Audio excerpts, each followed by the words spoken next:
kejadiannya seperti sepele, ngambil buah, makan. Tapi melanggar semua perintah Tuhan. 10 hukum Taurat itu dilanggar. Artinya betapa dahsyatnya dosa, nggak main-main gitu loh. Betapa dosa itu benar-benar merusak semua sendi manusia di dalam kehidupan rohaninya. Melululantahkan kehidupan rohani manusia sampai manusia tak berdaya mati. Maka ketika Tuhan mengatakan, waktu engkau memakannya, pastilah engkau mati. Itu terjadi.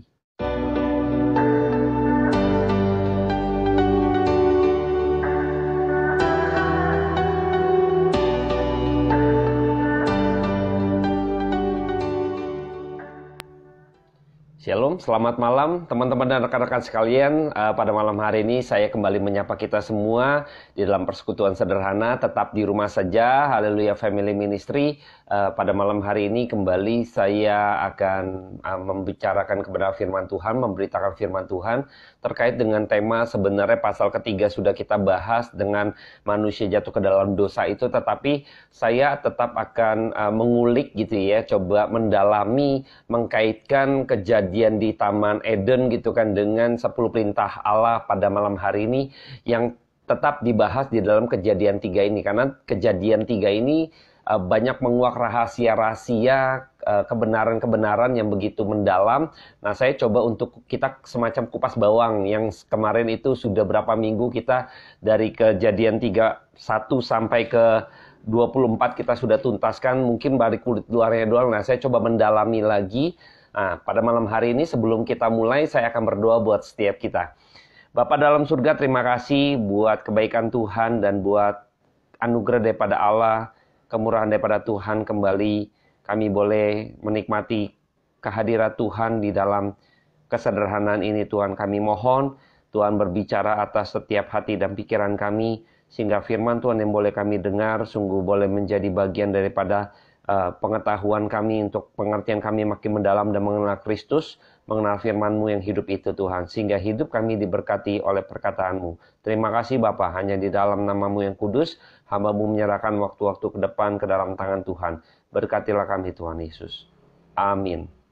Baik, saya akan baca terlebih dahulu kutipan saja gitu ya, di dalam 10 perintah Tuhan yang terambil di dalam Keluaran 20 ayat 1 sampai ayatnya yang ke 17 gitu ya, 17. Tapi nanti kita akan kupas satu persatu. Misalnya perintah pertama, kedua, ketiga sampai ke 10 gitu ya. Dan saya akan coba lihat bahwa ada peristiwa yang peristiwanya sederhana ya.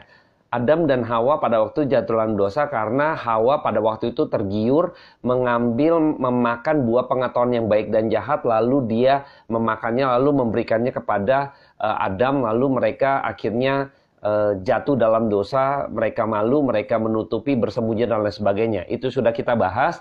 Dan pada malam hari ini peristiwa yang di Taman Eden itu ketika mengambil buah pengetahuan yang baik dan jahat dan memakannya, lalu saya kaitkan dengan 10 perintah Tuhan ya. Jadi peristiwa kelihatannya itu sepele ya, peristiwanya cuma begitu doang, tetapi sesungguhnya peristiwa yang kelihatannya sederhana ya, ngambil makan gitu ya, terus akhirnya ini memberikan penggambaran dosa. Saya mau memberikan penggambaran bahwa dosa itu nggak main-main. Jadi kelumpuhan total terjadi pada manusia ketika manusia melanggar perintah Tuhan atau berdosa. Nah, waktu kejadian itu mengambil buah dan memakannya, itu ternyata sudah melanggar 10 perintah Tuhan. Kalau saya ambil 10 perintah Tuhan, kebayang ya, kejadiannya sepele. Dan malam hari ini kita akan bahas. Dan sebenarnya saya juga pernah membahas hal ini di buku pertama saya, yaitu Bawa Aku Pulang, yang saya juga ada referensi dari buku Tulip gitu ya, yang pernah juga saya sampaikan, terbitan Momentum, teman-teman bisa mendalami lagi. Dan pada malam hari ini saya coba menyederhanakan ya kembali, tapi tidak menyederhanakan maknanya, tidak esensi daripada makna itu tetap terjaga gitu, supaya kita kaum awam memahami, mengetahui, oh ternyata perbuatannya kelihatannya sepele, ngambil makan kok bisa sampai fatal begitu ya, Tuhan begitu marah gitu. Ternyata tuh kejadian itu sudah menggugurkan semua 10 perintah Tuhan itu dilanggar. Bayangkan ya, 10 perintah Tuhan itu Taurat Musa, yang dimana pada waktu itu Musa menuliskan di 2 loh batu gitu ya. Kita tahu seperti ini, itu juga dipegang sampai hari ini orang-orang percaya, orang-orang Yahudi dan lain sebagainya, bangsa Israel gitu ya. Jadi kita coba kaitkan antara 10 perintah Tuhan dengan kejadian di Taman Eden gitu ya, dan kita akan coba ngulik di sini gitu ya. Nah, baik, saya akan coba kutip saja terlebih dahulu dari pasal Keluaran 20 ayat ketiganya, yaitu perintah yang pertama, jangan ada padamu Allah lain di hadapanku. Nah, kita akan coba melihat bahwa bagaimana kejadian di Taman Eden itu makan buah pengetahuan yang baik dan jahat, lalu kok melanggar perintah pertama, yaitu jangan ada padamu Allah lain di hadapanku. Nah, ini seperti apa gitu kan? Jadi ketika Hawa sudah tergiur dengan perkataan si ular gitu ya, ini penggambaran iblis, tergiur dengan perkataan si ular, lalu akhirnya sampai dia mengikuti perkataan ular dengan terkonfirmasi dengan dia ambil buah itu lalu dia makan ya. Jadi artinya manusia itu, Hawa pada waktu itu, dia sudah mengikuti perkataan iblis ya. Mengikuti perkataan iblis. Jadi ketika kita tahu bahwa Hawa nih pada waktu itu posisinya berarti dia memiliki majikan lain ya. Karena dia mengikuti perkataan si ular. Berarti ular ini dijadikan majikannya ya. Padahal harusnya dia ngikutin perkataan Allah ya. Firman Tuhan bilang jangan makan ya. Tetapi dia memiliki majikan lain ya, memiliki Allah lain tanda petik gitu ya. Kenapa? Karena dia mengikuti apa yang diperkatakan oleh si ular tadi gitu ya. Jadi Allah lain inilah si ular inilah. Maka ketika si Hawa ini mengikuti perkataan si ular, dia ambil buah itu dan dia makan, artinya dia memiliki Allah lain. Maka di hukum pertama, perintah pertama dikatakan jangan ada padamu Allah lain di hadapanku. Nah, sesungguhnya Hawa pada waktu itu, manusia pada waktu itu sudah memiliki Allah lain, yaitu siapa? Si ular tadi, gitu loh. Jadi bayangkan ya, perintah pertama sudah dilanggar nih. Kejadiannya seperti itu. Jadi perintah pertama dilanggar oleh manusia, Adam dan Hawa. Ya, pada waktu itu kita lihat ini kejadiannya Hawa ya.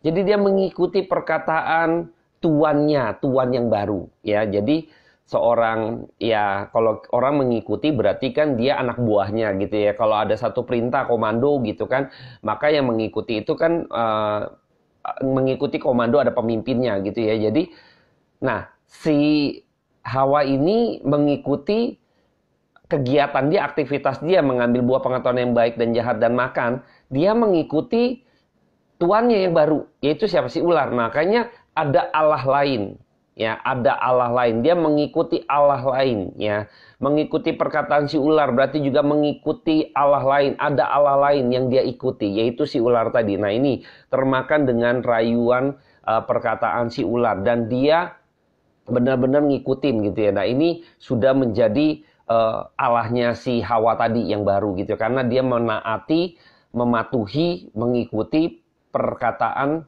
daripada si iblis ya. Ini perintah pertama sudah dilanggar gitu ya, perintah pertama. Nah, coba kita lihat di perintah yang kedua gitu ya. Perintah yang kedua saya akan kutip lagi di dalam Keluaran 20 ayatnya yang keempat.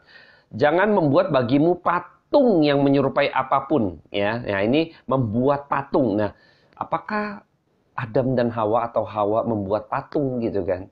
Kayaknya nggak ada patung deh yang dibuat mereka. Apa? Mereka nggak membuat patung gitu ya. Mereka nggak membuat suatu ukiran atau apa. Nggak ada di dalam Alkitab. Kejadian 3 nggak dikatakan bahwa mereka membuat patung. Tidak dikatakan demikian. Tapi saya coba akan kulik ya. Jadi ketika Adam dan Hawa pada waktu itu ada komunikasi bincang-bincang dengan si ular gitu ya. Saya coba akan kutip gitu ya. Dia kan katakan gini. Dia tanya gitu kan. Buah pohon-pohonan dalam taman itu boleh kami makan. Ini si Hawa berbicara gitu ya kepada si ular.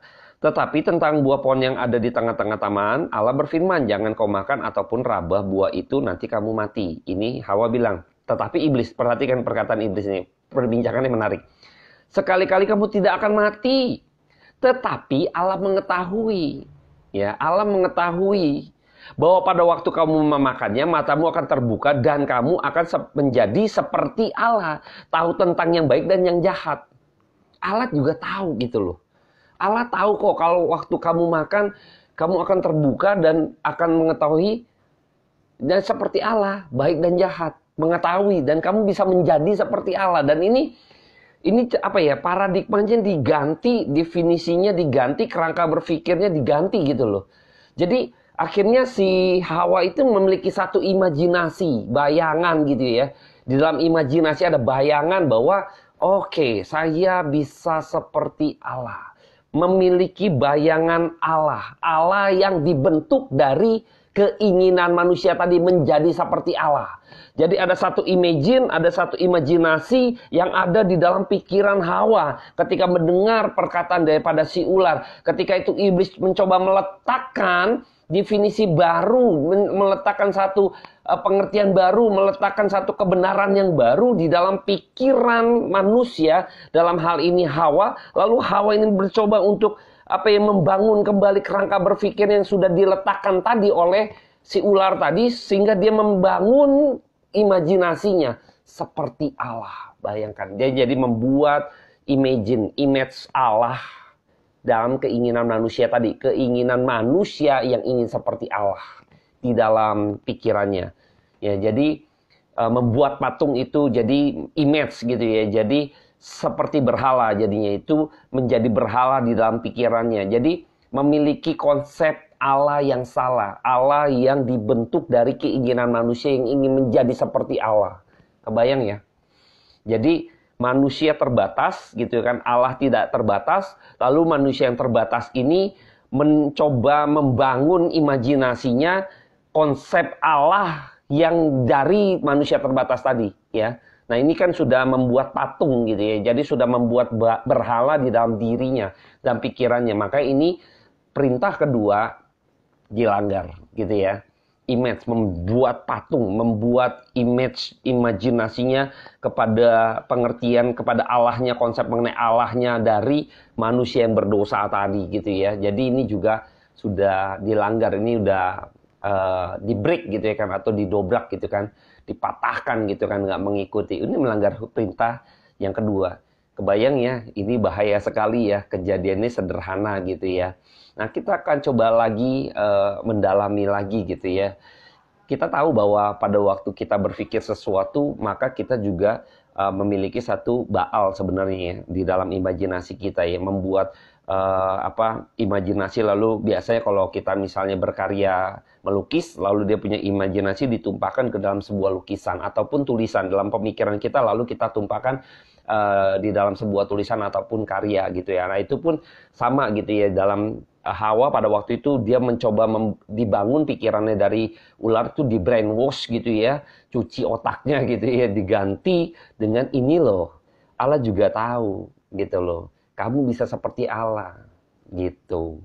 Jadi seakan-akan Allah jahat, nggak mau kamu jadi Allah gitu kan. Padahal nggak mungkin manusia yang terbatas jadi Allah, nggak mungkin gitu yang terbatas gitu kan. Nggak mungkin robot menjadi manusia walaupun dia bisa melakukan pekerjaan-pekerjaan manusia. Tapi sampai kapanpun robot tidak mungkin bisa menjadi manusia, benar ya? Setuju ya? Pasti Anda dan saya dengan statement ini setuju gitu. Sama seperti manusia sampai kapanpun gitu ya, tidak akan pernah menjadi Allah, tidak akan pernah gitu ya.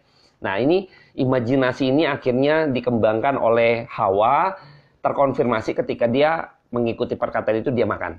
Berarti dia pengen seperti Allah dari mindset tadi yang berubah. Oke, saya sudah membuat patung itu, saya sudah membuat pengertian mengenai Allah dari bingkainya saya manusia yang ingin seperti Allah. Nah, ini udah berdosa ya. Ini udah ada Allah lain dan dia menjadi Allah, dan ini udah membuat patung gitu kan, membuat ilah lain gitu ya. Karena bukan ilah yang dari dasar pengertian dari Tuhan sendiri ya, dari firman Tuhan itu sendiri. Nah, kita lihat lagi di dalam perintahnya yang ketiga. Saya akan kutip lagi di dalam Keluaran 20 ayat 7. Saya akan kutip saja gitu ya. Jangan menyebut nama Tuhan Allahmu dengan sembarangan. Kayaknya nggak nyebut-nyebut nama Tuhan ya. Nyebut loh, dia berfirman Tuhan gitu kan. Jangan kamu makan ataupun raba itu, buah itu nanti kamu makan misalnya gitu ya. Nah ini juga sudah ditambah-tambahkan, Tuhan nggak bilang raba gitu kan, dia tambahkan raba, jadi firman Tuhan dipermainkan, ditambahkan gitu kan, dilebih-lebihkan gitu kan. Padahal firman Tuhan jelas tidak boleh ada yang menambahi dan menguranginya ya. Ini jelas mesti utuh gitu ya, tapi ya karena ada keinginan tadi, dia mencoba menambahkan itu, jadi kayak sok pinter gitu ya. Kayak seakan-akan, wah ini raba, padahal nggak ada kata raba. Kita tahu bahwa di dalam Kejadian 2 nggak ada kata raba, tapi ditambahkan. Nah, menyebut nama Tuhan dengan sembarangan. Bayangkan ya, pada waktu itu Tuhan Allah memerintahkan, memberikan perintah, berfirman gitu kan. Jangan engkau makan buah itu gitu kan. Jangan engkau makan, waktu engkau makan engkau akan mati gitu kan. Tetapi tidak diindahkan oleh Hawa pada waktu itu. Firman itu gitu ya, Allah sendiri ya kan, sang firman itu berkata-kata gitu ya. Firman Allah atas nama Allah sendiri gitu ya, firman itu yang adalah Allah itu sendiri berkata-kata, memberikan kebenarannya, perkataannya sendiri, firman Allah itu berkata gitu kan, lalu diabaikan. Jadi seperti tong kosong gitu loh, sampah gitu ya. Jadi perkataan Allah direndahkan begitu rupa, enggak didengar, tidak diindahkan. Bayangkan ya, seperti sampah lah gitu kan, bodoh amat, dibuang seperti gitu. Kenapa? Karena dia melihat malah mau mendengar perkataan si ular gitu loh. Tidak menaati perkataan Allah, tidak mengindahkan perkataan Allah. Jadi dibuang, dianggap oke, nothing gitu loh. Malah yang dilirik ini perkataan si ular. Nah ini sudah apa ya, hukum ketiga ya, perintah menyebut nama Tuhan Allahmu dengan sembarang ini sudah tidak mengindahkan perkataan Tuhan. Itu sama seperti sudah menyebut nama Tuhan dengan sembarangan. Tidak mengindahkan apa yang firman Tuhan katakan. Udah sembarangan tuh. Akhirnya kita tahu bahwa perintah ketiga ini pun, ketiga ini pun akhirnya dibobol gitu ya, atau dilanggar ya oleh peristiwa kejadian seperti itu ya. Jadi ketika perkataan Tuhan tidak diindahkan, dibuang seperti diinjak-injak gitu kan, seperti ya sampah gitu kan, dimasukin ke tong sampah, seperti sesuatu yang bau, sesuatu yang jijik, tidak diindahkan, dibuang aja, diignore aja gitu kan, diabaikan saja gitu kan. Jadi bayangkan ya, direndahkan demikian loh perkataan Allah, firman Tuhan itu sendiri direndahkan begitu rupa ya. Perkataan Allah atas nama Allah sendiri gitu kan, yang adalah firman itu adalah Allah gitu kan, ini di-ignore gitu, diabaikan ya. Jadi bahaya sekali. Nah kita masuk ke dalam perintah keempat. Perintah keempat saya akan kutip lagi di dalam Keluaran 20 ayat ke-8. Kuduskanlah hari Sabat ya. Nah kita coba akan bahas lagi. Kuduskanlah hari Sabat. Kita tahu pada waktu hari ke-6, terus lalu hari ke-7, Tuhan menguduskan hari Sabat, Tuhan menikmati apa yang diciptakan dan dia tanda petik beristirahat gitu ya. Dan setiap umat pilihan gitu kan, manusia gitu ya, sebelum jatuh dalam dosa, memiliki satu kesempatan atau ruang begitu rupa ketika harus menikmati Allah gitu ya. Segala sesuatu yang diciptakan, akhirnya yang diciptakan itu bisa dinikmati oleh Allah sendiri, memuliakan kembali kepada Allah yang sudah sang pencipta tadi gitu loh. Allah yang menciptakan seluruh istrinya dari hari pertama sampai hari ke-6, dan lalu hari ke-7 memberkati hari itu beristirahat, dan manusia juga diperintahkan kuduskanlah hari Sabat, tidak boleh bekerja, artinya menikmati, mengembalikan kembali kemuliaan hanya bagi nama Tuhan dengan ucapan syukur, menikmati Allah gitu ya, menikmati hadirat Tuhan, menikmati damai sejahtera itu yang sukacita yang penuh dengan apa ya, kesukaan gitu ya, keberkenanan karena Allah sendiri, kita mengembalikan kemuliaan kepada Tuhan. Itu hari dimana kita harusnya mendapat satu menikmati lah kebebasan, sebebas-bebasnya menikmati Allah gitu ya. Kita harus mengkuduskannya gitu kan, khusus untuk memuliakan kembali kepada Allah, karena menyadarkan kita bahwa kita nothing dan segala sesuatu yang sudah Tuhan berikan dan Tuhan berkati, dan kita sekarang kembali yang diberikan Allah kita kembalikan semua kepada Tuhan, dan kita menikmati Allah, dan Allah juga gitu kan menikmati ciptaannya gitu ya. Nah akhirnya ketika jatuh dalam dosa, kita tahu manusia memberontak kepada Allah, maka ketika ada larangan, maka manusia tidak lagi memiliki kebebasan yang seperti dulu. Sebelum jatuh dalam dosa, saya pernah bahas gitu ya pada waktu di konten-konten lain, nanti teman-teman bisa lihat, saya akan ulas sedikit lagi. Jadi teman-teman yang mungkin ketinggalan bisa lihat di konten saya gitu ya, HFM strip IF Hengki Kurniawan di channel YouTube saya ya. Nah, saya akan ngulik dikit saja review. Pada waktu manusia sebelum jatuh dalam dosa, ada namanya larangan. Nah, justru adanya larangan itu menyatakan adanya kebebasan daripada manusia itu. Ada kebebasan. Saya contoh pada waktu itu saya juga bahas ya. Misalnya Car Free Day. Waktu Car Free Day itu kan larangan kan. Justru kita bebas, justru tidak bisa untuk tidak berkendara. Ya, sama larangan itu diberikan kepada manusia untuk menyatakan kebebasan manusia itu sendiri. Jadi manusia bisa untuk tidak makan buah itu. Sama seperti Car Free Day, saya kasih analogi ya. Bisa untuk tidak berkendaraan, itu namanya free. Bisa untuk tidak, gitu kan, itu free. Sadar bahwa kita memiliki kebebasan. Ya, sadar memiliki kebebasan. Tapi ketika jatuh dalam dosa, perintah itu, larangan itu justru diterobos, tidak diindahkan, maka sesungguhnya manusia menjadi terikat, tidak bebas lagi. Saya kasih analogi lagi, ini teman saya nih, cerita sama saya. Saya nasihatin dia, saya bilang, berhentilah merokok. Saya bilang, bisa jaga kesehatan lah, jadi berhenti aja merokok itu kan nggak bagus dan sebagainya. Dia bilang, saya nggak bisa kalau nggak ngerokok, mulut asam dan lain sebagainya. Jadi sebenarnya dia nggak bebas gitu ya. Dia terikat, kenapa? Nggak bisa loh. Kerja nggak bisa nggak ngerokok. Setiap hari nggak bisa kalau nggak ngerokok. Kan berarti apa? Terikat kan kondisinya kan? Kebayang ya? Jadi manusia ketika melanggar justru menunjukkan dia terikat. Dia tidak bebas. Ketika dia menerobos ya larangan itu, sesungguhnya pada saat itu juga kita mengetahui bahwa manusia itu tidak memiliki kebebasan. Terikat. Nah akhirnya sudah tidak lagi memiliki apa? Tidak lagi memiliki satu kebebasan untuk yang sepenuhnya, kebebasan sejati. Untuk menguduskan hari Sabat tadi, memuliakan Allah. Sudah terikat, terbelenggu. Atas pelanggaran itu terbelenggu sebenarnya. Tidak lagi memiliki damai sejahtera yang sejati. Tidak memiliki lagi sukacita yang sesungguhnya gitu ya. Tidak lagi memiliki keinginan yang begitu tulus murni menikmati Allah. Sudah tidak bisa lagi. Karena apa? Sudah terikat. Sama seperti teman saya tuh, nggak bisa nggak ngerokok gitu, pasti ngerokok. Sebenarnya justru pada waktu itu dia sudah terikat oleh rokok gitu loh. Justru terikat, dia pikir dia bebas aja merokok gitu kan. Tidak, ini orang yang justru terikat. Ya, orang yang nggak bisa, yang drug gitu kan, ngedrugs mulu gitu kan, itu orang yang sudah terikat. Gitu, nggak bebas sebenarnya. Oh bebas dong, kita hidup bebas gitu kan. Ini free gitu kan, freedom gitu kan. Dia nggak bisa kalau nggak ngobat gitu kan, menggigil segala macam kalau nggak ngobat, nah berarti udah terikat, bukan bebas gitu kan. Ini saya nggak mau lanjutin lagi mengenai ini. Jadi teman-teman bisa bayangkan ketika manusia jatuh dalam dosa, dia melanggar, menerobos itu, sesungguhnya dia pada waktu itu terikat. Dan ini sudah melanggar perintah keempat, kuduskanlah hari Sabat. Harusnya dia benar-benar memiliki keleluasaan. Kenapa nggak boleh bekerja pada waktu itu? Bukan karena nggak produktif segala macam, tidak. Tetapi lebih kepada memfokuskan diri kembali kepada Tuhan.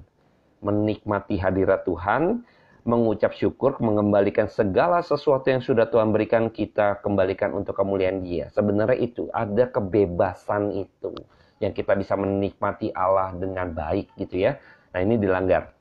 Kita lanjut ke dalam perintah kelima. Jadi perintah 1 sampai ke-4 itu hubungannya vertikal antara manusia dengan Allah.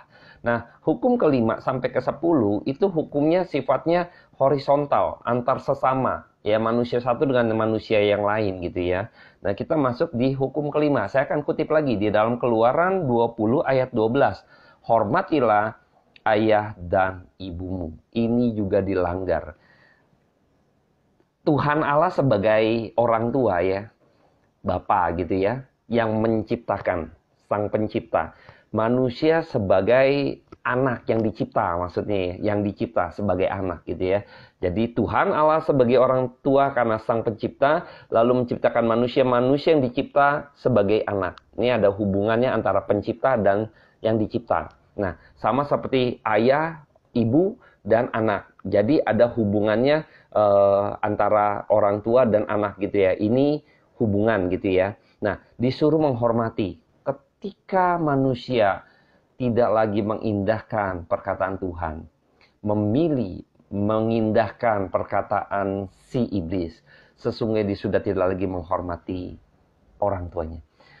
Manusia yang dicipta ketika tidak lagi mengindahkan, mengabaikan gitu ya, meniadakan perkataan Tuhan, tidak mau ikut gitu kan, tidak mau taat gitu ya.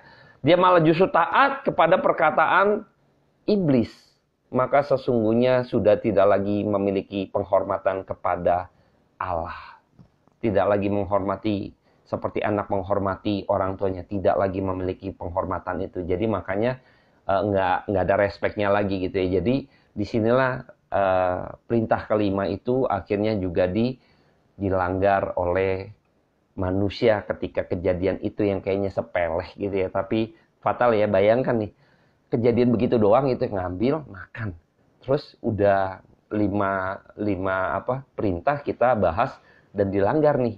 Kita lanjut lagi gitu ya kan. Di perintah ke-6 saya akan kutip di dalam Keluaran 20 ayat 13. Jangan membunuh. Nah, kayaknya nggak ada peristiwa membunuh ya. Itu dia makan buah pengetahuan yang baik dan jahat, terus kasih ke Adam, terus bunuhnya di mana gitu ya. Kok nggak ada kegiatan itu di dalam Kejadian 3 gitu kan. Nah, saya akan coba memberikan satu pandangan lagi buat setiap kita. Jadi ketika manusia itu ya, Hawa pada waktu itu dan Adam melanggar perintah Tuhan, dia bukan membunuh secara jasmani gitu ya, membunuh seseorang, tidak demikian, tetapi ketika dia ingin seperti Allah, ini kan Allah gitu ya. Ini Allah nih, ini manusia di bawah. Nggak mungkin manusia bisa naik seperti Allah. Karena Tuhan nggak ada yang bisa tak terbatas, nggak ada yang bisa melampauinya. Ya. Jadi kalau manusia ingin seperti Allah gitu kan, yang nggak mungkin sebenarnya sesungguhnya dia menurunkan Allah. Jadi ya sebenarnya ini Allah. Karena dia nggak bisa naik, dia seperti Allah. Jadi Allah segini. Ya, jadi sebenarnya menurunkan Allah gitu ya. Jadi Allah diturunkan. Nah, pada waktu Allah diturunkan dengan pengertiannya dia gitu kan, Allah diturunkan, ini sebenarnya sudah pembunuhan karakter kalau kita istilahnya pembunuhan karakter. Jadi pembunuhan yang sifatnya tidak kelihatan ya, bukan jasmania gitu ya, tetapi intangible things gitu ya, yang tidak terlihat gitu ya. Jadi pembunuhan karakter lah mungkin istilahnya seperti itu. Jadi bukan Allah dibunuh gitu kan, tidak. Posisi Allah diturunkan gitu kan.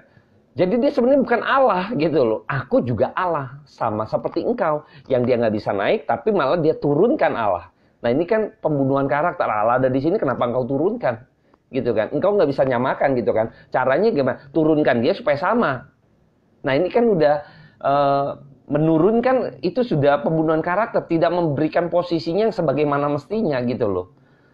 Ya, tidak memposisikan Allah sebagaimana mestinya, sebagaimana seharusnya. Nah, ini seperti pembunuhan karakter.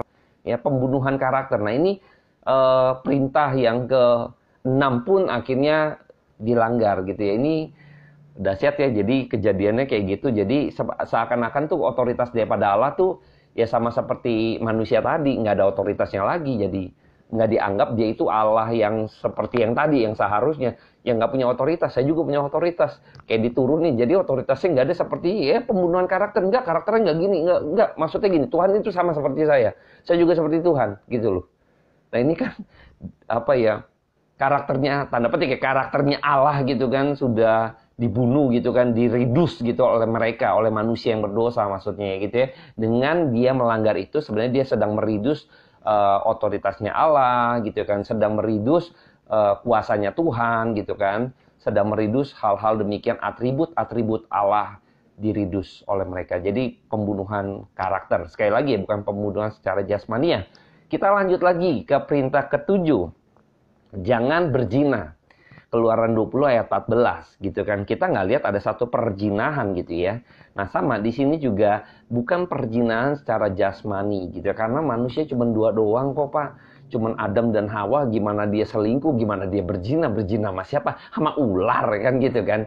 Nggak mungkin kan gitu ya. Jadi perzinahan di sini bukan perzinahan jasmani tapi perzinahan rohani. Ketika manusia diciptakan, Allah sebagai pencipta, Kristus juga mengatakan di dalam perjanjian baru, firman Tuhan juga mengatakan bahwa Kristus sebagai mempelai laki-laki dan manusia umat pilihannya sebagai mempelai wanita. Jadi Kristus, Tuhan Allah gitu kan sebagai mempelai laki-laki dan kita umatnya, umat pilihan itu mempelai wanita. Jadi ini ada satu hubungan semacam pernikahan kudus nanti gitu ya antara pencipta dengan yang dicipta, manusia pilihan, Kristus dengan umatnya gitu ya.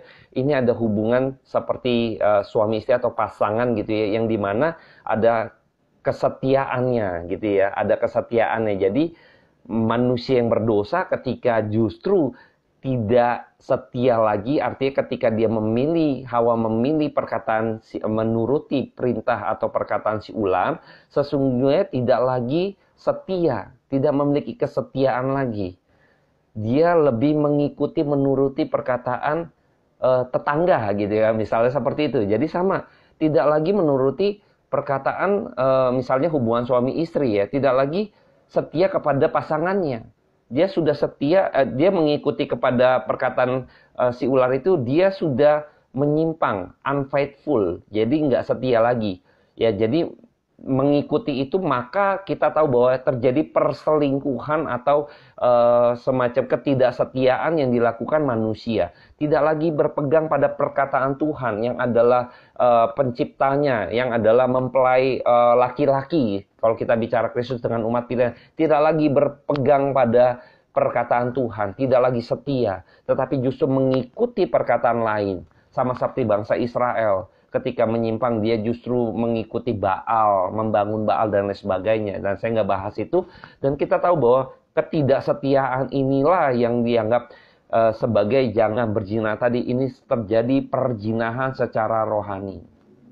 Ya, perzinahan rohani ini ngeri sekali. Jadi sudah tidak setia gitu ya. Justru sebagai mempelai wanita justru memberikan dirinya untuk bersama-sama dengan pria lain, yaitu si ular tadi gitu ya, yang harusnya Kristus sebagai mempelai laki-laki. Kita sudah tidak setia lagi ya, selingkuh. Nah seperti ini ya, berzina gitu ya, perzinahan rohani bukan jasmani ya. Sekali lagi ya, ini makna-makna yang mendalam. Kejadiannya sepele sepertinya, tetapi kalau kita kupas lagi itu dalam ya. Saya berharap teman-teman bisa ngikutin dengan ya saya sesederhana mungkin untuk mengupasnya gitu kan. Kita lanjutkan lagi untuk perintah ke-8. Nah, perintah ke-8, jangan mencuri. Keluaran 20 ayat 15. Jangan mencuri. Ini kelihatan sekali ya.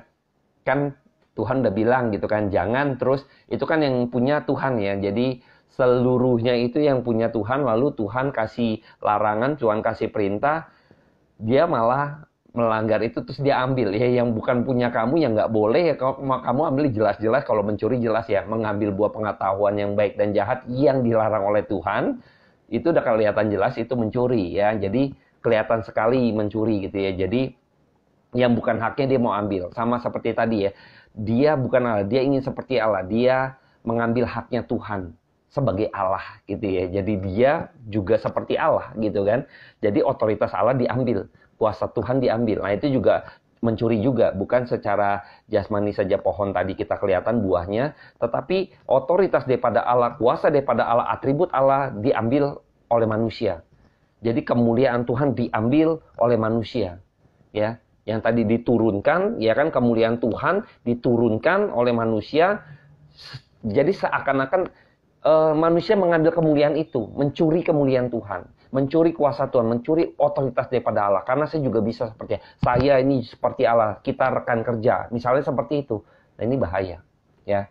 Ini sudah kelihatan sekali bahwa jangan mencuri bukan sekedar makan buah pengetahuan yang baik dan jahat ya, bukan. Jadi ada makna-makna rohani ya. Saya menekankan makna-makna rohani, bukan jasmania ya, pelanggaran ini. Kita lanjut ke dalam perintah yang ke-9. Saya akan kutip di dalam Keluaran 20 ayat 16. Jangan mengucap saksi dusta. Nah, kita tahu nih, iblis ini kan bapak segala dusta ya, ini rajanya dusta lah ya, kira-kira gitu ya. Ketika iblis berbohong gitu ya, mengucap sesuatu yang kita tahu pada waktu Kejadian 3 tuh dia bilang, sekali-kali kamu tidak akan mati gitu ya. Kamu akan seperti Allah dan lain sebagainya. Ini kan semua dusta gitu ya. Guna untuk supaya tergiur ya, Hawa tergiur. Dan akhirnya ketika Hawa, ini kan dusta, hoak gitu ya, kebohongan ya, kebenaran yang palsu gitu. Lalu dia setuju dengan dia. Setuju dengan perkataan gitu ya. Setuju dengan perkataan yang salah tadi ya, kebenaran yang salah. Sebenarnya kita menjadi bagian dari saksi dusta. Dia setuju bukan hanya sekedar agree saja, tetapi juga mengkonfirmasi dia setuju adalah ketika dia mengambil buah itu dan memakannya, mengikuti itu gitu loh. Jadi bukan sekedar diam dan mungkin diam, iya deh gitu kan. Enggak iya deh doang, tetapi emang mengkonfirmasi, oh iya, dia ikutan gitu loh, ikut terlibat gitu ya. Jadi ini menjadi saksi dusta jadinya ya. Jadi ketika dia mengiyakan perkataan daripada iblis, setuju juga dengan perkataan iblis, bukan hanya berhenti di setuju saja, tetapi juga actionnya mengikuti itu gitu kan. Nah ini sudah menjadi saksi dusta ya.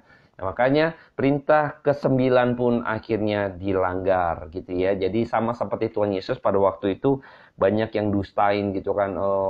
Salibkan dia, penghujat Allah, menghujat nama Tuhan, menghujat Tuhan, dan sebagainya. Orang nggak ngerti apa-apa, setuju juga gitu kan, teriak-teriak salibkan dia juga ikut-ikutan gitu kan.